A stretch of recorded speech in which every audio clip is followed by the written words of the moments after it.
Okay, so I do have a presentation prepared, but mostly I wanted this to be helpful to you guys if there's things that you have questions about or need assistance with as we go into January and you need to start testing. My name is Melissa Schmidt. I am a reading specialist in the Grafton School District. This is my 11th year in that role.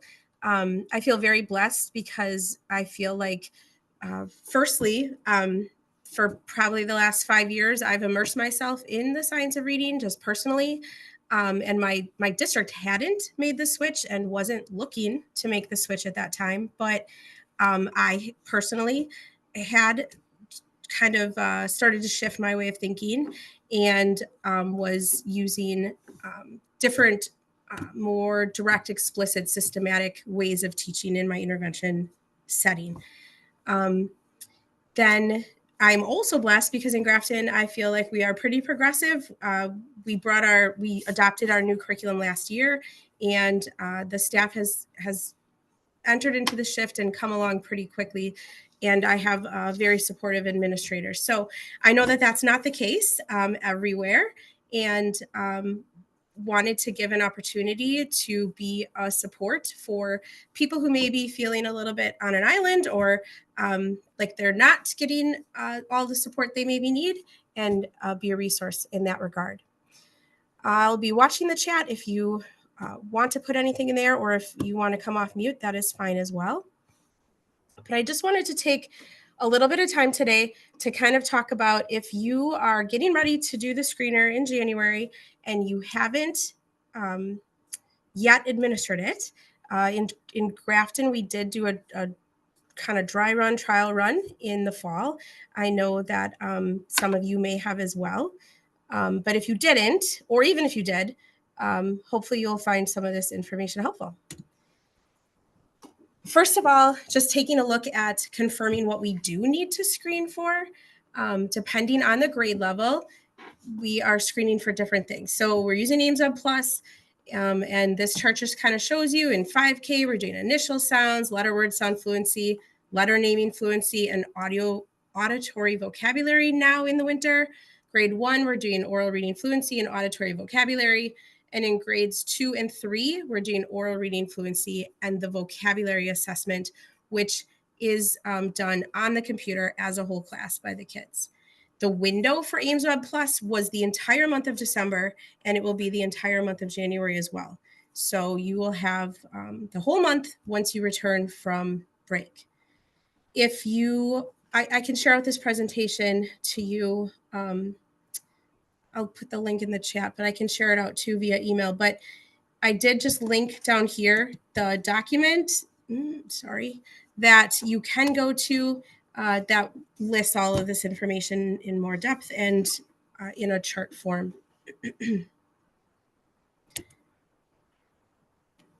So some suggestions for you.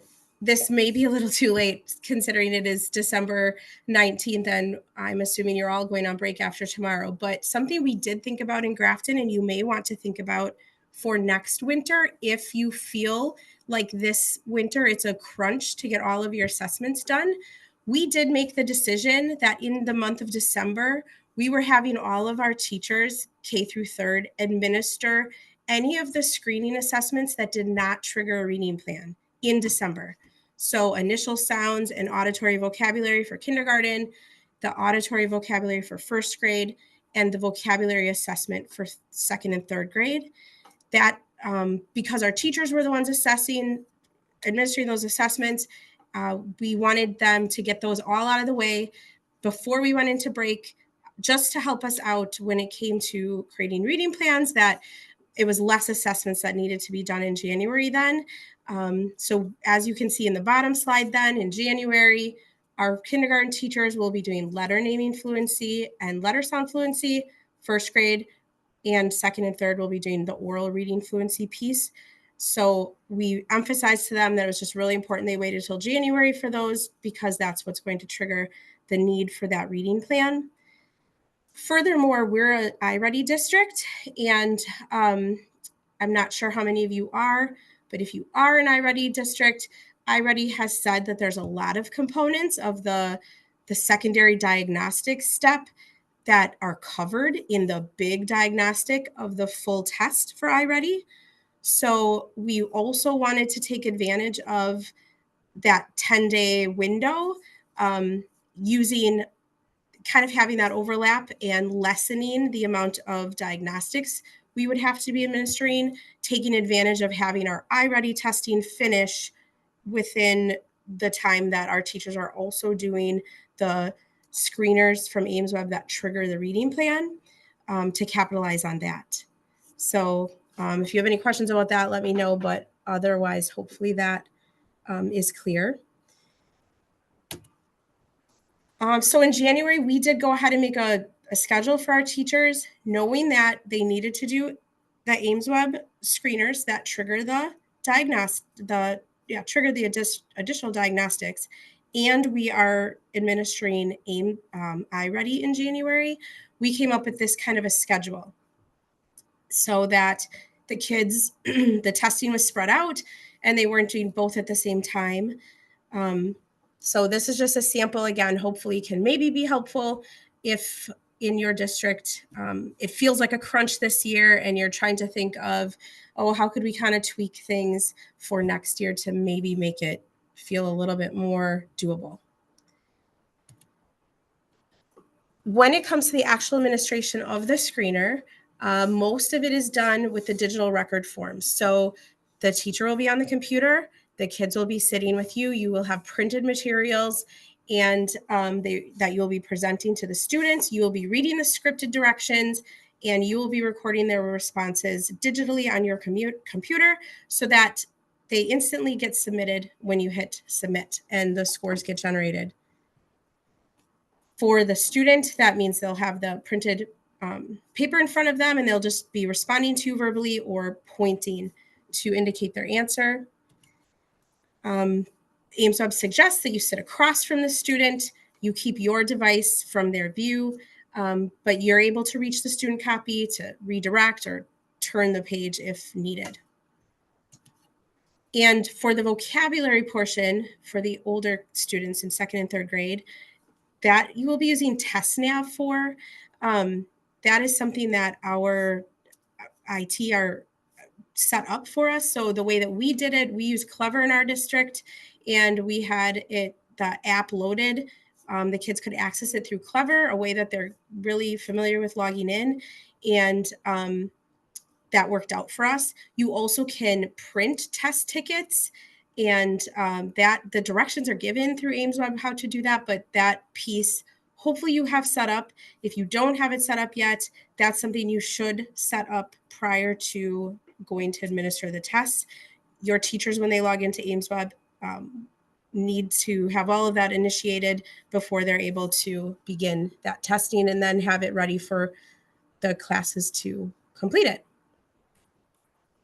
So what will it look like to the student if you're using the TestNav app is that they're going to wear headphones because you're going to administer this as a whole class at once. Just for time's sake, that would be the best to do.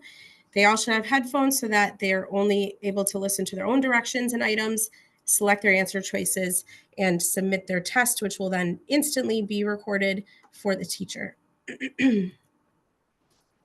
So if you haven't yet, luckily we did receive a training account from AIMSweb in the fall. So in September, we had a PD day where we gave the teachers an opportunity to practice administering all of the tests that needed to be administered at their grade level. This is a slide that we shared with them.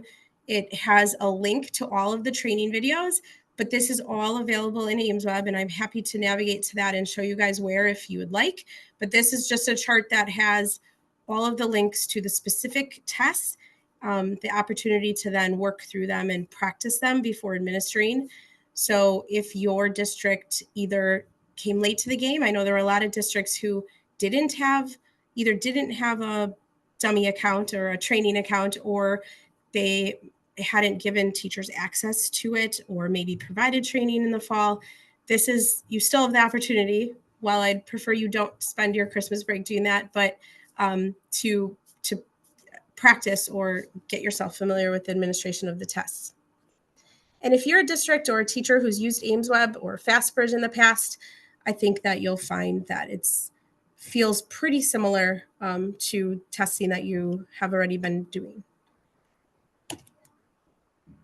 So once you've done all the screening and you are looking at doing diagnostics or figuring out which students need the diagnostics, you're going to be thinking about all the students who score in the 25th percentile or above, there's continuing with core instruction.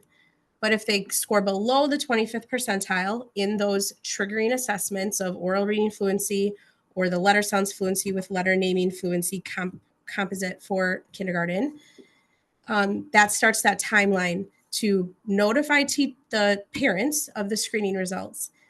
They all also obviously are going to continue in core instruction, but within 10 days of the completion of that screener, so within 10 days of completing that student's individual screener that triggers that the need for additional diagnostics, you're going to have to administer those additional diagnostics and then create their personal reading plan, which we'll talk more about the personal reading plan in January.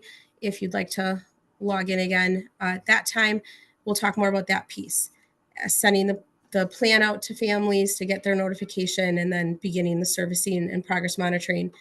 All of those pieces we'll talk about in January. So again, what score is going to be used to trigger the additional diagnostics? If they score below the 25th percentile, they'll be considered at risk. In 5K, it's that letter naming and letter word sound fluency composite. Grades 1 and 2 and 3, it's scoring below the 25th on the oral reading fluency. So in the bottom, you can see that at this time of year, if first graders are reading 35 words or less correctly in a minute, they would be below the 25th percentile. If second graders are at 60 words per minute or below, or if third graders are at 85 words per minute or below. In thinking then about what you need to administer for diagnostics, in 5K, you're going to need to administer a spelling, additional diagnostic in spelling, which is provided by AimsWeb, unless you're doing something else that your district uses. The nice thing is that AimsWeb does provide something for that. In 5K, it seemed very difficult for the kids to do. It's not very many words, I think 6, but it was very difficult in the fall. I will be interested to see how that goes in the winter. And then a listening comprehension assessment, which is an option in AimsWeb as well, if that is something you're looking for and you don't have one that you currently use and like in your district.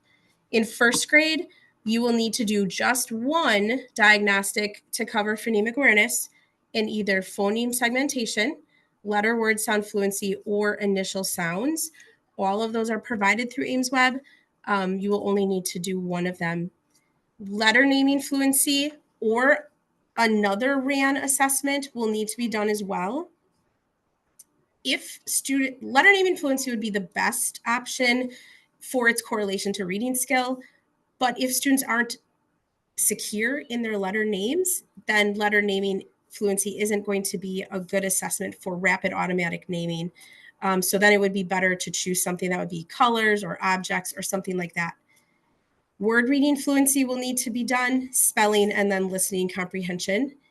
And for grade 2 and 3, it's the same. Spelling, listening comprehension, reading comprehension, a RAN task, which at those grades, hopefully letter naming fluency is sufficient for. And then for phonemic awareness, CISA's suggestion is an analysis of spelling and an analysis of the oral reading fluency for word recognition. So you're going to be able to learn about their letter sound knowledge and decoding through the analysis of their spelling. AimsWeb at grade 3, AimsWeb does provide a analysis sheet. If you're familiar with Words Their Way, it looks very similar. It's a little bit different, but similar information that you'll gather. And where I got all of this information from is this link to this grade level diagnostic assessment guidance doc from the CISAs, which hopefully you have been provided. I'm happy to share it out to you, and it is linked into this presentation. But the CSIS have been working on this, and it just kind of shows you the 3 steps. Step 1 is going to be the universal screener that we all have to administer. And so all of those green boxes show for the grade level which screeners need to be administered. Then step 2, this middle column, is showing you additionally, once you've identified them, they're below the 25th percentile. These are the additional diagnostics you need to administer. For the grade level, it is just the ones that are in green. The ones that are still in white, the CSIS are saying that those areas that Act 20 says need to have additional diagnostics done in were already covered in the initial screeners. So you just need to do what's in the green section. And then that step 3 on the far right, that would be anything additional you may choose to do as a district to learn more about students, to help you write their reading plan, decide on the best intervention for them. That step 3 column does not have to be done within that 10-day timeline. So step 2, that column is what you need to get completed within the 10 days of the completion of the students' screeners. And all kids might not be finishing on the same day. So that's something to keep in mind. Some kind of document, a bit of what we've done to keep track of our timeline and who needs to be finished on what date. So yes, so the previous slide that I showed you, that's where I got that information from, the CISA document. So additionally, iReady has said that there's some pieces that you do see on this screen that are covered within their large diagnostics. So as I alluded to at the beginning, if you are a district who uses iReady, there is pieces of this that you see on the screen that you will not have to do in step 2, because iReady is saying you're covered by the big diagnostic that you gave to the students in reading. Personally, when thinking about the spirit of the law or the letter of the law, I believe that following iReady's suggestions will follow the letter of the law. But for the spirit of the law of wanting to make sure we identify the kids that have needs or could fall through the gaps, I do still think that there's value in administering all of these things that you see on the screen. But for the letter of the law of your 10-day timeline, especially if you're feeling crunched and you don't have a lot of manpower to get the diagnostics done, that using iReady's suggestions of what's already covered is probably a great thing to do. And then anything additional that you still feel would benefit you to give you information about students to help write their reading plan or choose their intervention, you could be considering that part of that step 3, which doesn't need to be done within that 10-day timeline. So one thing I mentioned to you is showing you how we're keeping track. So once we have identified, that students need a plan, hopefully you see a screen, a Google Sheet. Is that what everybody sees right now? Can you give me a nod or a thumbs up? I just want to make sure you can see my screen. Perfect. Okay, so once we've identified that they need a reading plan, we're going to put their name into this document that we created. And then that will help us keep track of who is in charge of the plan and if the plan was created. But this is the step I want to talk about right now. So for each grade level, we created a document where we will put in the kid's name. We will indicate the date that they completed the screener. So the final piece that triggered their 25th percentile and below need to do additional diagnostics. If that is letter, word, sound, fluency, and letter naming, if they're in kindergarten, we're going to indicate the date that they finished the second one. If it's oral reading fluency, we'll indicate the date that they finished that. So we are going to have a teacher persist through, our suggestion to them is that they do both passages for oral reading fluency, finish with a student, start with the next one, so that not all the students are all finishing on the same day. It will give us a little bit more wiggle room when it comes to administering the diagnostics and writing the plan. For kindergarten as well, we're going to have them do one student at a time, or because that'll kind of stagger it and give us more time. That's an individual district decision. If you want to do all letter naming and then all letter word sound fluency, you can do that as well. Kids should still be finishing in a staggered way. After we have the date that we complete, we're going to calculate out, obviously 10 days. That will be our target date that we know that we have to have all of the additional diagnostics completed. And then we just have columns for all of the diagnostics that we just discussed on that previous green screen. Because we are using iReady, we created this document using their recommendations of what was already covered in the big diagnostic. So for kindergarten, our teachers are only needing to do the RAN objects as an additional item. We're not using letter naming. We're going to use objects because kindergartners are not typically secure with their letter names if they're a student who struggles. For first grade, we're additionally doing their letter naming fluency as a RAN if we know that they're confident and competent in letter naming. Otherwise, we will do a lower level RAN task. And those they are provided by iReady. So even though AimsWeb, that's not a piece that they're providing to the state for free, if you're an iReady district, there are RAN tasks within iReady. And for second and third, we are going to do a RAN task. We are going to do word reading fluency. We've decided in our district we're only going to administer the spelling assessment if we feel that that will benefit us in writing plans for students, because these bold red spots are the ones that iReady is saying are not covered or would additionally need to be done. And the other things they're saying are covered by their big diagnostic. So we're going to kind of play it by ear, get done what we can, and leave the spelling piece out to do at the end if we need to. So I can share a copy of this without any of our student names when I also share out the presentation to you, and I can drop it in the chat in a second.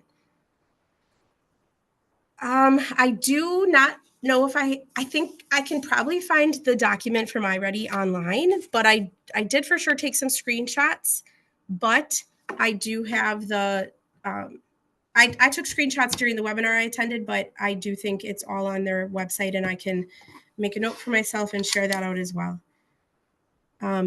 You can't use, AimsWeb is what everybody in Wisconsin has to use for screening, but if you are using iReady anyway, like additionally, AimsWeb you can't get away from. You have to do AimsWeb. But if you're using iReady, you could use iReady to do your additional diagnostics. But if you are not using iReady, then I would just personally, I would use AimsWeb for all of your additional diagnostics just for ease of use, having everything in one platform, things like that. But iReady is an option for diagnostics. Okay.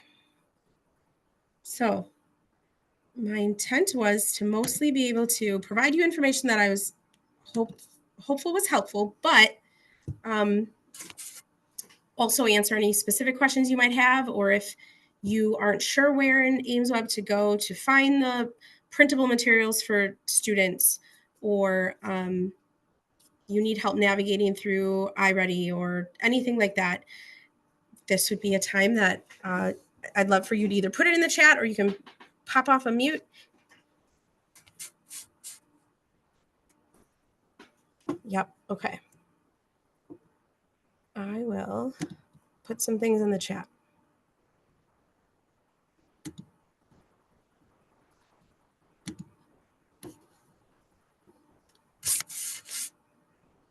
Okay.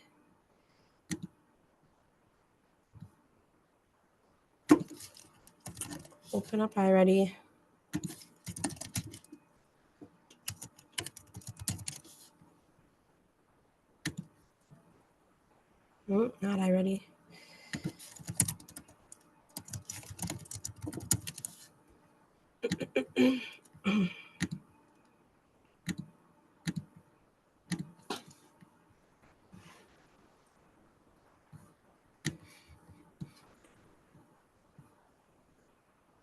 Okay.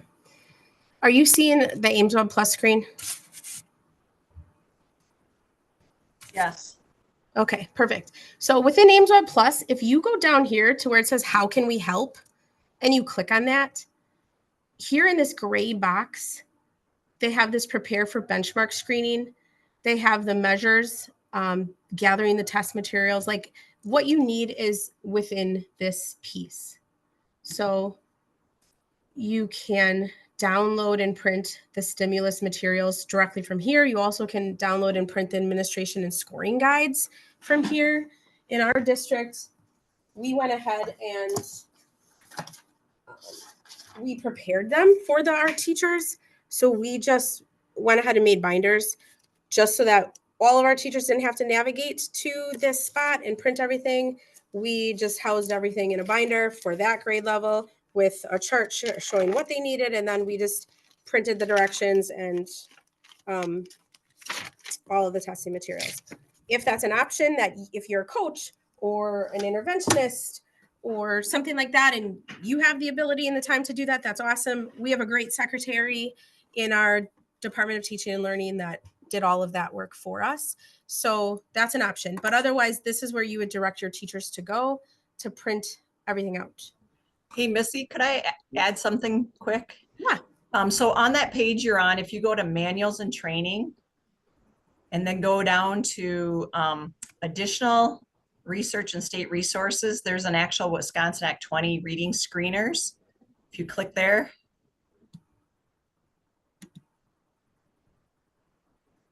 No, at the top where you see like start here, test materials, benchmark screening, manuals and training, and then go to additional and state resources. There's an actual Act 20 resource where it has them all listed. And it is by grade level then. Okay. Yep. So then all the stimulus books are there. So that's another maybe faster way to instantly find them.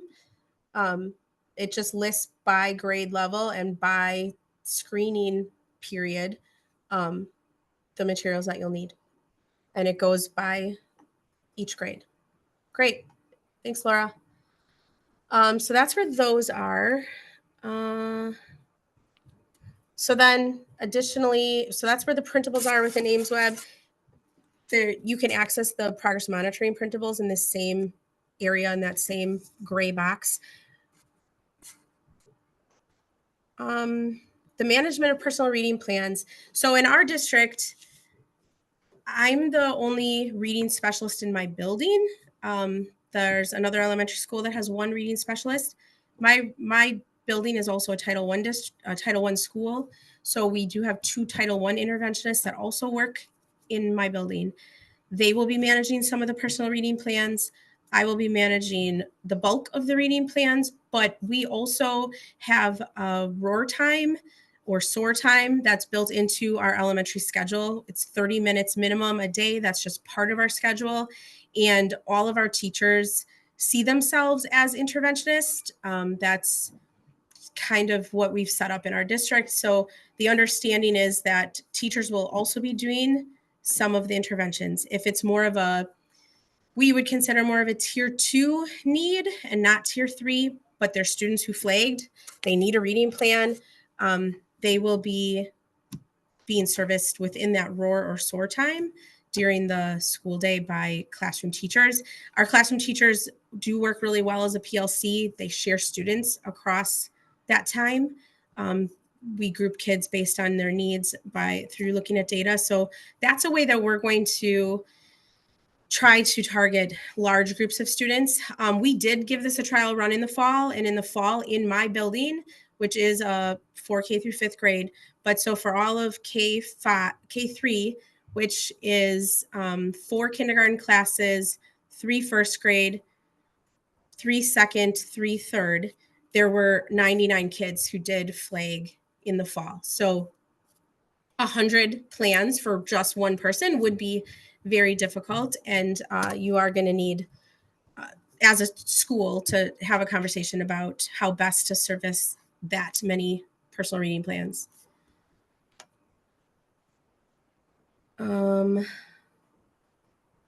Okay. So that's where you find the printables in AimsWeb. If you have any other questions, pop them in the chat, or you can come off mute. Heather just wanted to share with everybody that 3rd grade listening comprehension has a separate student packet, but you use the script from 2nd grade during administration. Oh, the analysis for oral reading, fluency, and spelling.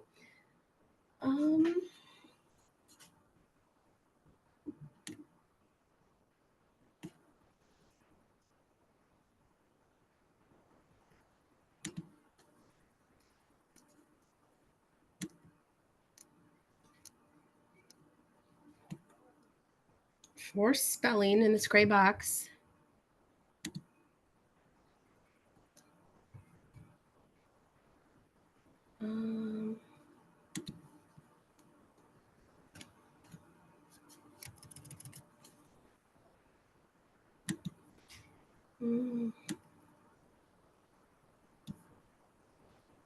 Nope.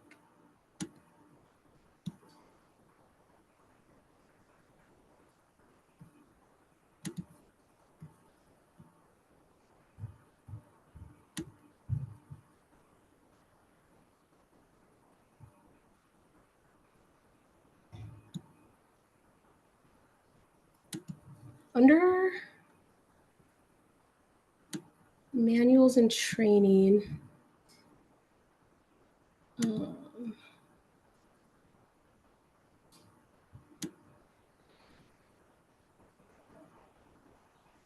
Okay, so under manuals and training, and then the AimsWeb Plus comprehensive manual, there is this spelling administration and scoring guide, grades K3. Within that, they are going to give you like all the directions and instructions and things like that. They're going to have the forms in here. Now, there's different word lists for each grade level. Your district is just kind of assigned one of the word lists to start. I know that there's a possibility that different districts have different lists. So you're assigned a word list. I forget which form my district had when I logged in, but the lists are here. 3rd grade has the most. I think there's 33. But then they provide you the paper if you want to use that. You can print that out. And then here's that analysis tool. So it's just for grade 3 that they have it, but they have an analysis tool, like I said, very similar to Words Their Way if you're familiar with that. There's just some additional kind of pieces of this form. You're like giving them a word score of 0 to 3. 0 would be that they've omitted sounds or omitted letters in the word. 1 would be like they use a spelling pattern that's like they list it as illegal, but like wouldn't match a grapheme that does not match the sound that would be there. Where a 2 then would be legal, like they might have used an AI instead of an AY, or something like that. Or like maybe they used a T instead of an ED ending, something like that. And then 3 is if they absolutely spelled it correctly. So that's just an additional like kind of way that you can view their words. But otherwise, it just breaks it down by the different parts. And you could obviously use it to then look at their most foundational, lowest, the column where they struggled, look for that lowest level to start work on that. So that's where you can find that.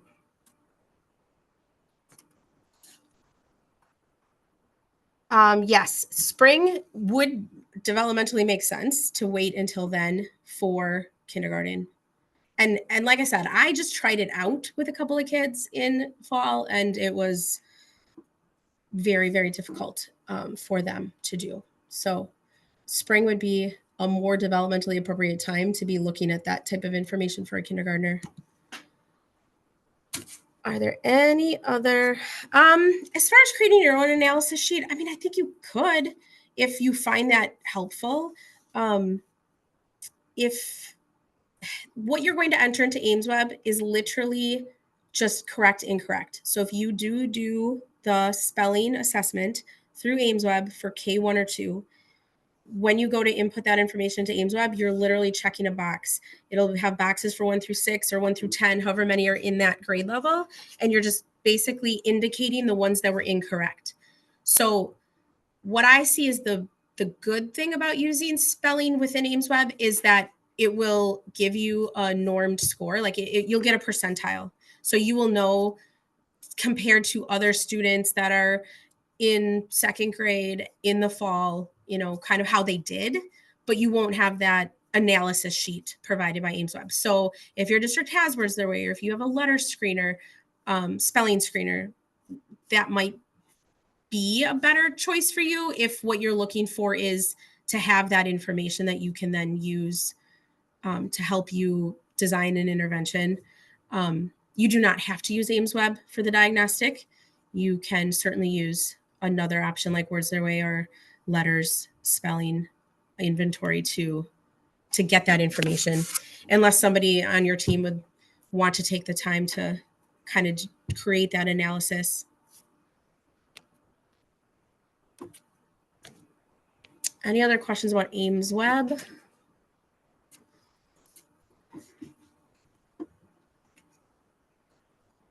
All right, I'm gonna put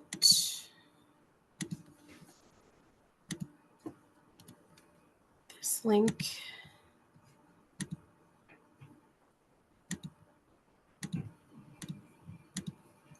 in the chat. So that's the presentation itself.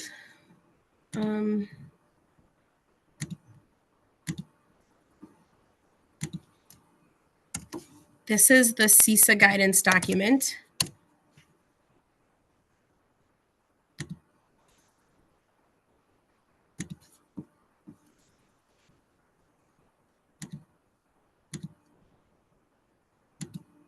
All of these training videos are available on within the AimsWeb platform as well.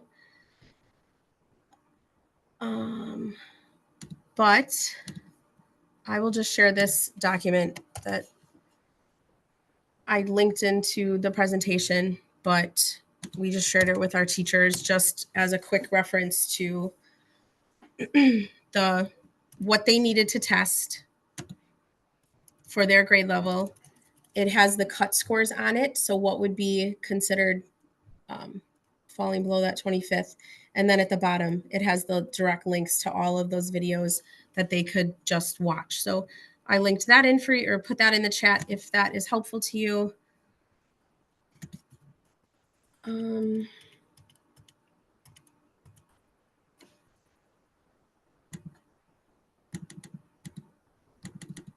then this is the link to the Pearson website that they created just for Wisconsin. Heather, do you see the links now within the chat?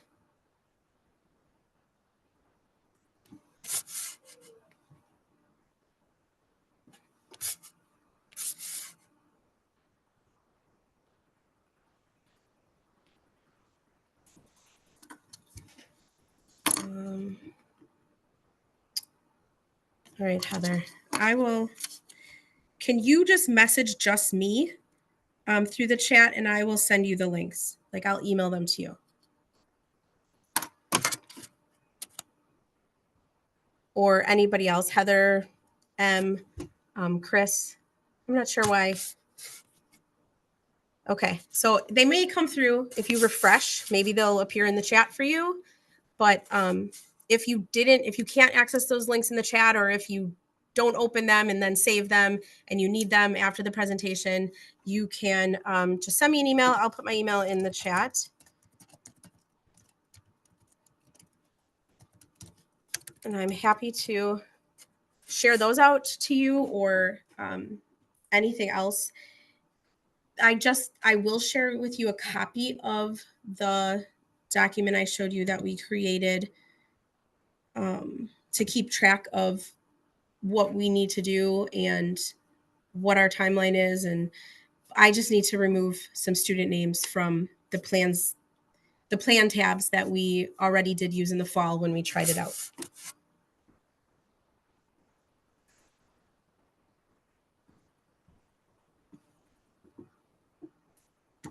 Oh, you're right, Laura. I was direct messaging you instead of putting them in the group. So thank you for putting them in the group.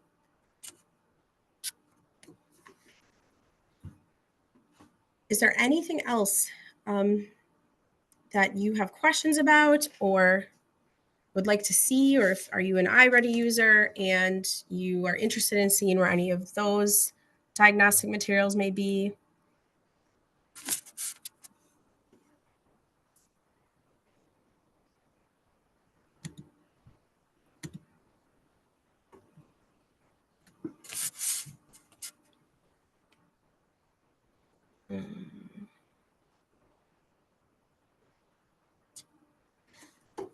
Did the classroom teachers do the screener testing and the level 2? No. In our district, the teachers did all of the screening in the fall, and that's what our plan is in January and in December, the ones they started with. The teachers are doing all the screening. The level 2 assessments are going to be done by me. Possibly the coach, we have a instructional coach. She may be doing some of them depending on what our number ends up looking like. She may be doing some of the diagnostics, as well as potentially the 2 Title I interventionists that work in my building. But the other elementary building does not have Title I interventionists. So the diagnostics will be done by the reading specialist and the instructional coach over there. If we get into a bind, we've talked to our psychs. They may help out, but we're going to attempt to do it within the staff of the reading specialists and the instructional coaches.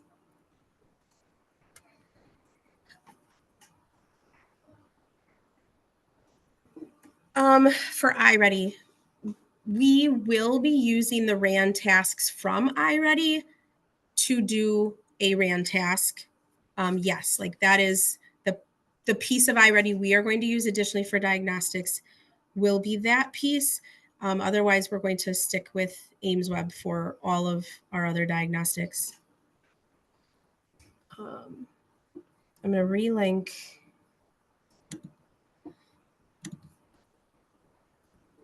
The presentation link because I had only sent it to one person unintentionally. There's the link to the presentation.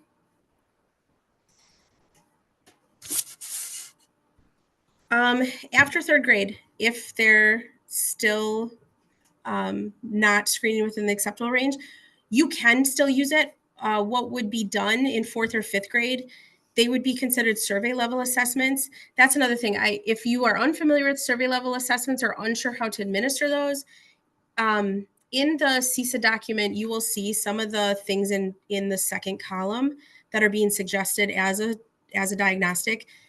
They would be considered a survey level assessment for the grade that, like for 3rd grade or for 2nd grade, the task might be considered a survey level assessment because it would be kind of going backwards into a lower developmental skill.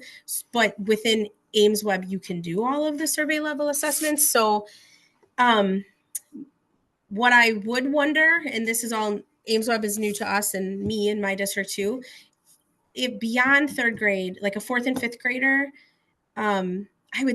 I don't know that their names are going to appear they won't appear in AIMSweb because they're not with what the state is providing with us for us. If your district paid for it, I would assume you could test your 4th and 5th graders. So I don't know that you'd be able to digitally use those materials for 4th and 5th grade, but you should be able to access all of the testing materials that AIMSweb is providing to us. You would be able to print them and you would be able to use them with 4th and 5th graders. It would be more of a survey level assessment, like not an on grade level task, but it would give you the information that you would need to help design instruction or figure out where their gaps are or what their needs might be.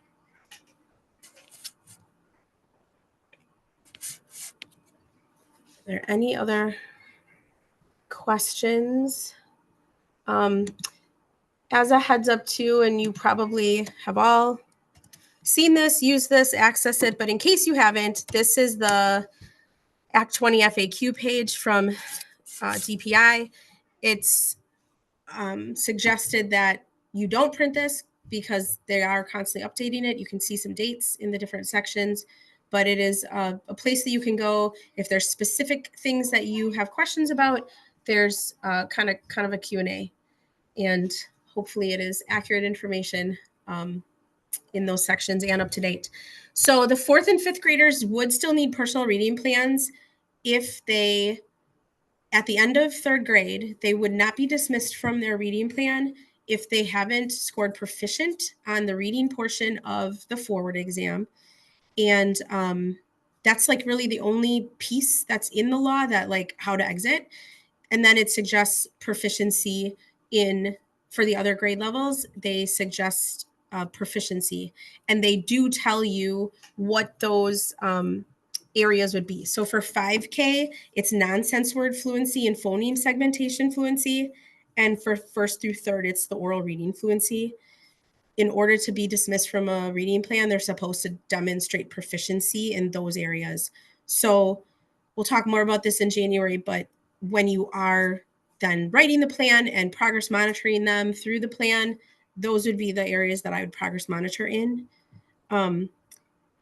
For 1st grade through the fall, we didn't have to worry about it yet this year, but I did not monitor my 1st graders in oral reading fluency. The first half of the year, I don't feel that it's developmentally appropriate for the 1st graders yet, not if they're struggling readers. So I use nonsense word fluency through the fall of 1st grade. But going forward, I will also do the oral reading fluency piece. Maybe not through the first kind of intervention or round of my RTI MTSS process in the fall, because I wouldn't be expecting them to exit that quickly. If they're having difficulty at that word reading level, I wouldn't expect them to be fluent at an oral reading fluency passage. But those would be what I would suggest you do monitor in: 5K nonsense word fluency and phoneme segmentation fluency, 1st through 3rd oral reading fluency, because that is what they're supposed to show proficiency in. So yes, 4th and 5th graders could still have a personal reading plan and have to go to summer school or be offered it.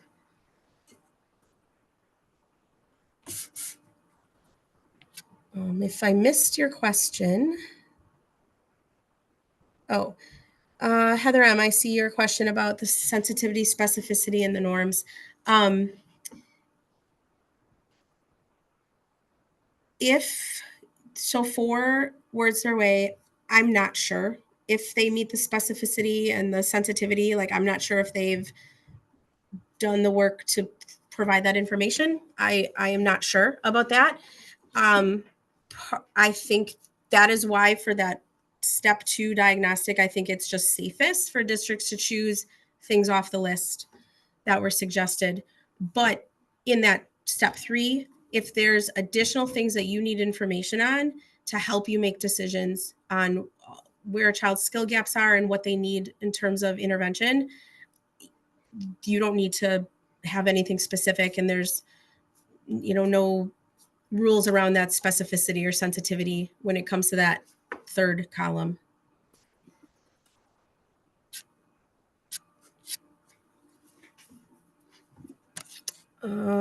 Any other questions that I didn't cover or things you're wondering about?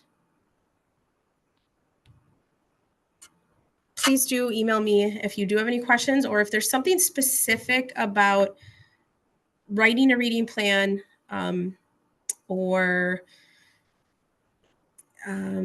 progress monitoring, things like that, that if you plan to log on in January, and I would love to know ahead of time certain things that you want answers on or information about, and I would be happy to provide that for you. But like I said, also just via email, if there's anything I can do to be a support. I know I feel that I'm blessed and that I'm in a good position in the district I am. But I know that that isn't true for everybody, and we're kind of trying to muddle through. So I would love to be a support if there's things that you're wondering about, or you don't have somebody in your district to bounce ideas off of, or to clarify things for you. I'd love to help find that clarifying information for you that you need to be prepared for January and get off the ground running and feel confident in being ready to do the screening, but also to do all the steps beyond. Missy, I'll I hang out. asked, Yep, go ahead. Missy, I asked this earlier. I think it was a lot of questions were coming in at the same time, but I'm assuming you're going to look at your group data as well to see if they're on the screen or if there's a particular area or areas where large numbers of students, maybe those even that aren't requiring personal reading plans, are not doing as well in, that will help inform your tier 1 instruction. Yes, we do. In my district, we do always look at data, and for tier 1 for us, we are using CKLA Amplify. That's our tier 1, so we feel fairly confident that that's going to meet the needs of most. But we do have PLC meetings weekly where we look at data. We do have after all of our assessment periods, so we'll have an IST meeting, an instructional support team meeting, now in the winter once we have all of the data. So we will look at entire classes or grade levels, and we will be analyzing data in that way. And I can share a sample too of the spreadsheet we use for that for our IST meeting, if that's at all helpful. But we do kind of look at, is this a widespread problem? If so, we need to target that tier 1 as a whole group, or we do decide who are the students that will be tier 2 serviced by teachers versus tier 3 in a pullout with a reading specialist. Thank you. Any other questions? Otherwise, I'll hang out for the next 7 minutes. If you have a personal question, or I'll stop the recording, but if you want to hang out or you have anything else,